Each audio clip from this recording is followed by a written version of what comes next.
That's going well. Maroon with a, well, it was. When you were growing up, was there any doubt that you were ever going to be a bookie? No doubt whatsoever. Not when your father's John Banks. I mean, I think when exchanges first came along, although he wasn't a technical man, he saw the potential problems for modern day bookmaking. You know, even though he wasn't, as I say, technically or computer minded, never had to. It was all in his head. And he did warn me that he felt that I ought to be doing something else. But you know, when you've spent all your young life running around racetracks and going and getting the fruit from the fruit man and giving out the free ice creams to the punters, you get it in your blood. You know, you get to enjoy it, especially when you go to like the bigger meetings of the yesteryear, Cheltenham and things like that. You've no chance of escaping it. So it was in my blood. I was bound to follow him. Fortunately, I was the only member of his family that decided I was going to do that. Was racing better then? Was racing better then in those days? Oh, definitively better then. I mean, it had everything then that it has now, but condensed. You know, this was what I mean. Racing, obviously, sport now has become a far wider medium. You can sit at home and you can do everything at home and sit there with your cigar and your donut and enjoy wall-to-wall sport and apps and everything else like that. But in those days, racing was one of very few sports, and people would go out and enjoy it, and they get massive crowds. You would have an average of, say, 2 meetings per day, and people loved it. People enjoyed the racing. The field sizes were much better in those days than what they are today. Some of the problems that we have, and it was more and we still had our festivals, and we didn't have some of the approaches of race, top trainers these days, such as the cotton wooling and things like that. That's sort of in many ways taken away from the sport. And of course, the ring was healthier, better, more fun than what it is now, less toad style, if you like. So it was much better in those days to. Yeah, I don't know where the next generation is coming from. I followed, my father came from a horsey background, so that's where that came from. And there might be one or two people like that out there. But when I go to a racecourse now, when I'm in England, I go to a racecourse in Blighty, I'm not sure I see anybody under 40, certainly under 30, watching the actual racing. No, well, if I was Simon Bazalgette sitting here, a much leaner, fitter Simon Bazalgette, obviously, I wouldn't approach business in any different way to the way that he approaches business. At the end of the day, he's working for the Jockey Club racecourses, and he will try to, achieve the best bottom line and quality of his product. These days, what I see with modern day racing is they've turned, the racetracks have turned the product around such that the focus is not so much on the horses as it is on the social side of the event. And there are certain things, certain practices which I disagree with racetracks on. I don't always agree with everything they do. Like, for example, the ubiquitous plastic cup, I think, should be outlawed on racetracks. I was at a top racetrack recently and went to their champagne bar, and I was served a bottle of champagne when given two or three plastic cups inside a bar in an area with security outside where people couldn't get out, and I was served things in a plastic cup. I mean, it's totally wrong, that kind of thing. It's disrespectful to the customers. I mean, I did speak to the head honcho there, and he did agree with me that he hadn't noticed that it was going on, and I'm sure it will get changed. But I think that that policy, for example, has lent itself to a slightly dark side of racing, in that the professional racegoer, the long-standing racegoer, feels a little bit alienated by the fact that he's in the ring, in the derby, for example, surrounded by fellas with great and girls with great big pints of beer in a plastic cup, with people running around selling cans of Foster's on a pump with a barrel on their back, selling pints of things. It's and what happens, unfortunately, is that, and it happens regularly, and it's happened at all our top racetracks, even such as Goodwood. I mean, I'm astonished to hear about it as well, where huge fights are breaking out and things like that. And it is certainly one area which I would like racetracks to, revisit, which is, controlling the drink problem, controlling it, so that people who are not interested in that approach, not interested in that approach are, can enjoy their day as much as those that are interested in just going there and drinking themselves silly and, well, my God, what's that noise? Oh, it's a horse race. Where's that going on? Those who would argue against us, or me, and the like, would say, well, you're a dying generation. We've got to attract them somehow, the young ones, whether it's putting on a music act after racing, or whether it's this gimmick or that gimmick. No, absolutely not. I mean, the fact is that racing has become a vehicle. 80% of its program has become a vehicle for large bookmaking and exchange concerns. They want wall-to-wall racing to feed their product. I mean, there is a naivety, a breathtaking naivety in the British Horse Racing Authority that extends to the levy board, that what is best for racing's finances is to have wall-to-wall racing and to look after honchos like King Ralph and Richard Glynn and keep them happy with the wall-to-wall racing, because the more racing that they have, if we have endless amounts of racing, then every time we have a race meeting, we will be engendering more levy. We will be furthering the racing product.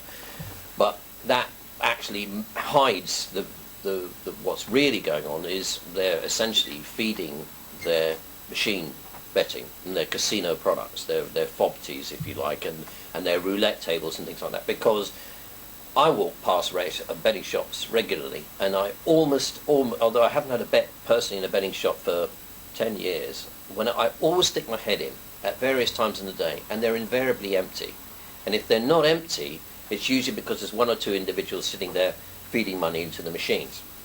And in order to make those businesses appear not only viable as far as the government's concerned, to sort of mask their real identity, if you like, oh yeah, they're betting shops, as opposed to mini casinos, you need that racing product to keep that disguise going on.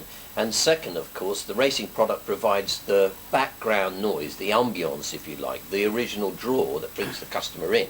When he walks in, he sees 3, 4, 5, 6 meetings, and he's bewildered. And there's a myriad of odds-on chances that the average postman is not interested in having a bet in. I mean, what postman's going to take his valuable £30 and stick it on a 6-4 on chance? He knows at the back of his mind that backing odds-on chances is the route to the poorhouse.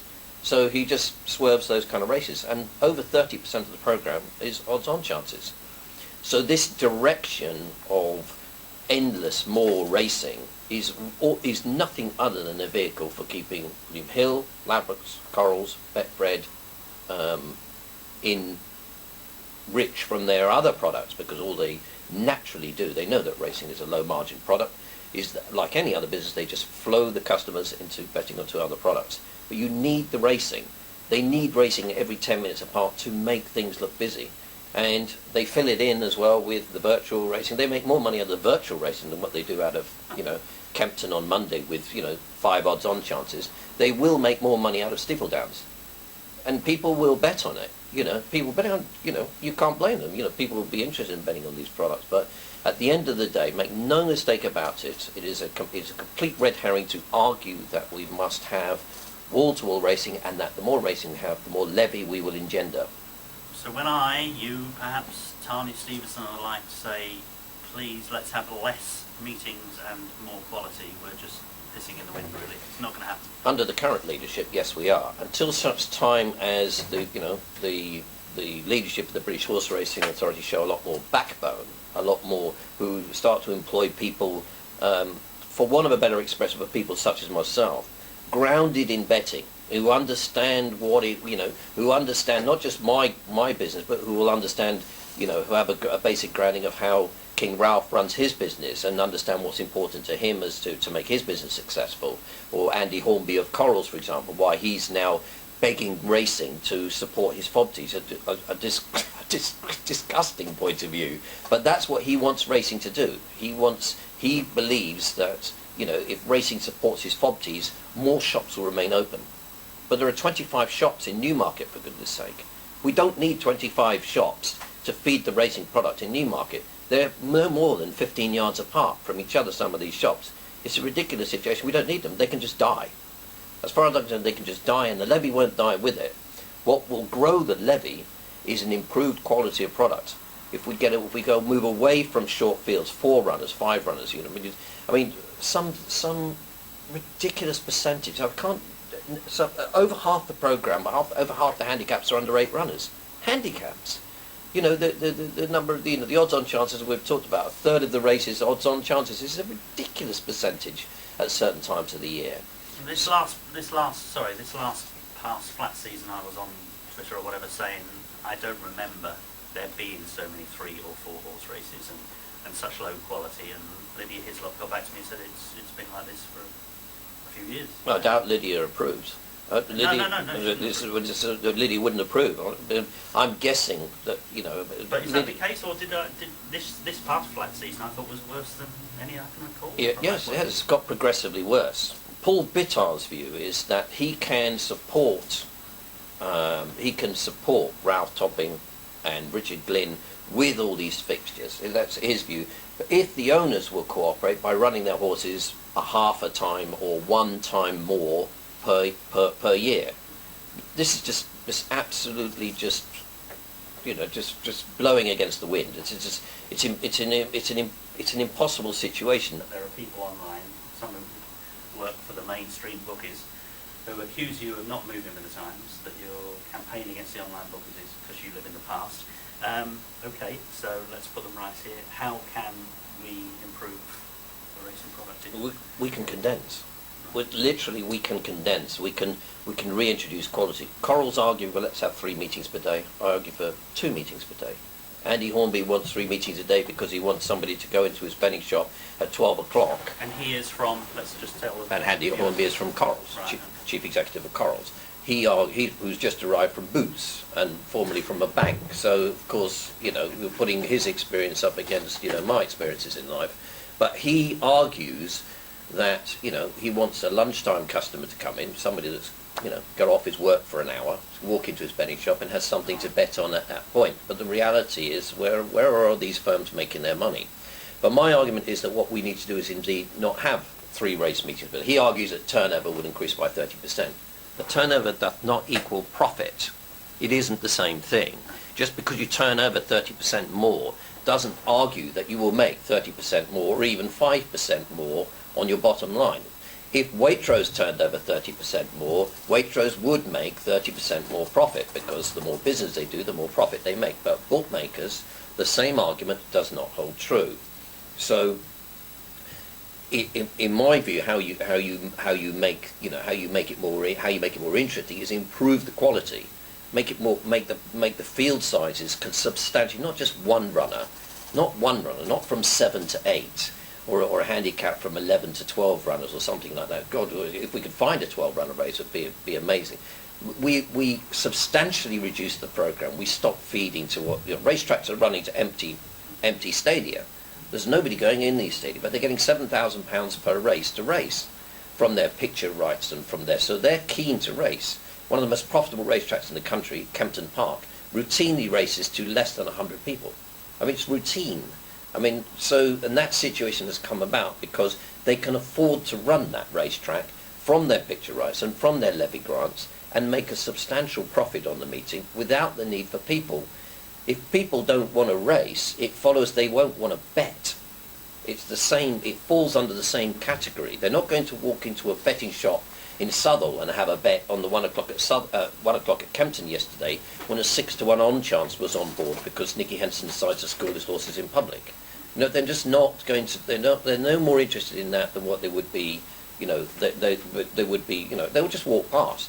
So this is the situation that's come about because the big firms, they want to feed another angle of their business. What we need to be doing is condensing the program, having racetracks more full of people who go there literally for the racing. If Kempton Park, on average, doesn't need spectators to make money, does it need on-course bookmakers? No spectators equals no on-course bookmakers, which runs you onto the question of how are we managing even to govern an SP from Kempton Park. You have, 8,000 betting shops out there.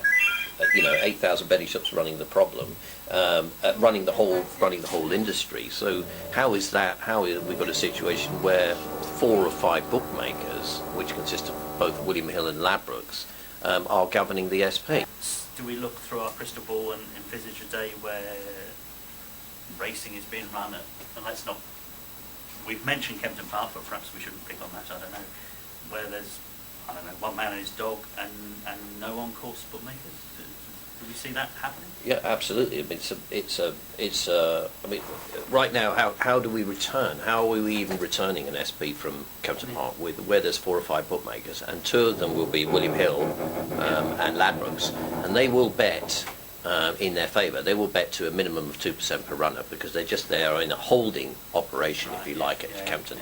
Yeah. So you can have sort of 9,000 betting shops around the country operating horse race prices based on the views of 1 or 2 bookmakers. It's a farcical situation. So in reality, meetings like that should and have to go via industry prices. Now, that's not going to favour the customer. That's not going to be better for the punter. They're not going to get better value from industry prices than what they are based on an on-course market that is based largely on exchange prices.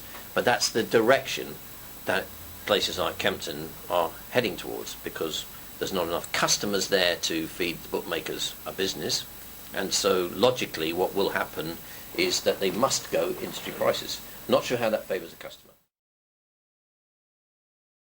Why shouldn't I, and thousands of other punters, not use the big companies and their online sites rather than your good self, something like this? If we're talking about the on-course market here, the on-course, what people have to recognise, like everything else in life, that certain services in life have to be paid for. I mean, an on-course bookmaker doesn't go there, put up all his gear and pay nothing for the privilege. He's paying £600 or £700 to provide that service, and that important. This is the key fact. He provides that important atmosphere for customers to enjoy their racecourse experience. I mean, a racetrack without bookmakers. I mean, I've seen. We can see them these days. You can see them at Kempton. You can go there at Kempton in the evenings and look at a racetrack without bookmakers. It looks terrible. I mean, It really looks terrible. I've been to Longchamp for Arc Day and things like that, and of course it's busy on Arc Day. Of course the front of the racetrack looks busy with people. But what would Longchamp, for example, look like on a Thursday or a Wednesday with no bookmakers? It would look dreadful, an absolute morgue. So if we carry that argument forward, what would the racetracks look? They would look awful. They wouldn't get any people. Nobody would attend because you would just have a sanitized in-house betting product, which customers would be paying 2 to 3% per runner margin to bet at. So it would hardly be in their favour financially. The on-course market would effectively disappear, and so people would not go racing. So we have to do as much as we possibly can to protect that on-course market, because we enjoy the flavour. We benefit from the flavour, and the prices that the bookmakers offer on the racetrack, I would argue, are competitive. They are largely exchange prices. That's not always true, of course, with regard to the SPs. That's a different kettle of fish. But the race-by-race prices, the prices that we see up on our boards, in our betting shops and things like that, they very rarely differ substantially from those odds offered by companies like Betfair. Well, one of our Twitter questions this morning was saying, from a punter, if I'm at a course and you bookies on the course you're all priced up a little insane, and the tote's a joke or whatever, why shouldn't he stand there on the racecourse and use his smartphone to bet online? Well, I mean, there are two points about that. One, I couldn't agree more that a ring full of bookmakers with LED boards, all with 8 to 1 about a horse, is spectacularly unattractive, bordering on boring, and that is a problem for bookmakers, racetracks and customers to put our heads together to come up with a better solution to that, because just offering an exchange price is often very unattractive, and indeed the average customer who sees 8 to 1 on 8 different boards believes, quite rightly, that there's some kind of a cartel in operation, that all the bookmakers are making clods of money, that they back it at 8 to 1, that the bookmakers are taking 12 to 1 back off the exchange, and making a fortune off them. So it's an unattractive system. It looks bad, and it needs to be. It's an issue that we definitely need to address. As far as the sort of moving on to sort of Wi-Fi, you know, somebody using their betting app and everything else like that. Well, of course they can. It's be very difficult to defeat, you know, to defeat that. But I mean, you know, you can't go into a restaurant and pull out a picnic and enjoy a nice banquet because, you know, you don't like the food there. You know, at the end of the day, racetracks in particular, as our partners in business, and they are our partners in business, have to recognise if they want a successful on-course market, they must support it. After all, they're earning a great deal of money from bookmakers to bet. The average bookmaker at, say, Royal Ascot will pay a minimum to the track of £400 for the privilege to bet that day, in entrance fees, in betting badges and everything else. That's outside of his investment on the pitch itself. So the racetracks are hefty beneficiaries from their on-course bookmakers, not only in terms of the number of people that the bookmakers bring into the track in the first place, but also in the direct fees that they receive from the bookmakers. So if that market was to die, the racetracks would be looking at tumbleweed at the front of their racetracks, yeah, and lose a vital source of revenue, a guaranteed source of revenue as well. On the extreme left hill, Rutherglen, Maguire's asking Rutherglen to pick up. Rutherglen, Stephen Hero and Bugsy as they make the run down towards the final hurdle. They're racing wide apart the front two. Rutherglen near side, Stephen Hero far side, Bugsy has dropped to third, and then Mandy's boy halfway up the run in. It's Rutherglen now who's in front, is quickened on by big run from Stephen Hero, however, and it's Rutherglen who goes on to win.